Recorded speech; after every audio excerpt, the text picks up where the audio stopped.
જોઈએ સમાચારો વિસ્તારથી તો આણંદના ખંભાતમાં ઝેરી ગેસ લીકેજથી અફરાતફરી મચી રોહન ડાઇઝ કંપનીમાંથી ઝેરી ગેસ લીકેજ થયો છે। જીપીસીબીની ટીમ રોહન ડાઇઝ કંપનીમાં પહોંચી છે।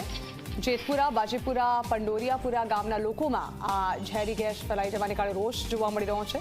કેટલાક ગામમાં ઝેરી ગેસની અસરથી લોકોમાં રોષ જોવા મળી રહ્યો છે। ઝેરી ગેસથી શ્વાસ લેવામાં પણ લોકોને તકલીફો થયાની ફરિયાદો ઉઠી છે। ખંભાતમાં કેમિકલ માફિયાઓ બેફામ બન્યા છે, ત્યારે રોહન ડાઇઝ કંપની સામે કાર્યવાહી કરવા માટે લોકોએ માંગ કરી છે।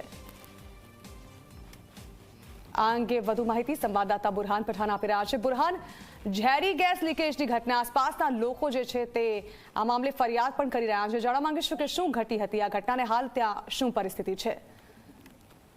જી ચોક્કસ, જો વાત કરવામાં આવે તો ખંભાતમાં રોહન ડાઇઝ કંપનીમાં આજે વહેલી સવારે ગેસ લીકેજ થયો હતો, જેને લઈને અફરાતફરી મચી જવા પામી હતી।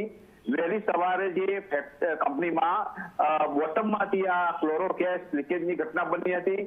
આ ઘટનાને લઈને આસપાસના જે કલમસરના જેતપુરા, બાજીપુરા, પંડોરિયાપુરા, જહાંગીરપુરા સહિતના વિસ્તાર અને ગામોમાં ઝેરી ગેસની અસર જોવા મળી હતી અને જેને લઈને લોકોને શ્વાસ લેવામાં તકલીફો પડી હતી। જી બિલકુલ બુરહાન, આભાર।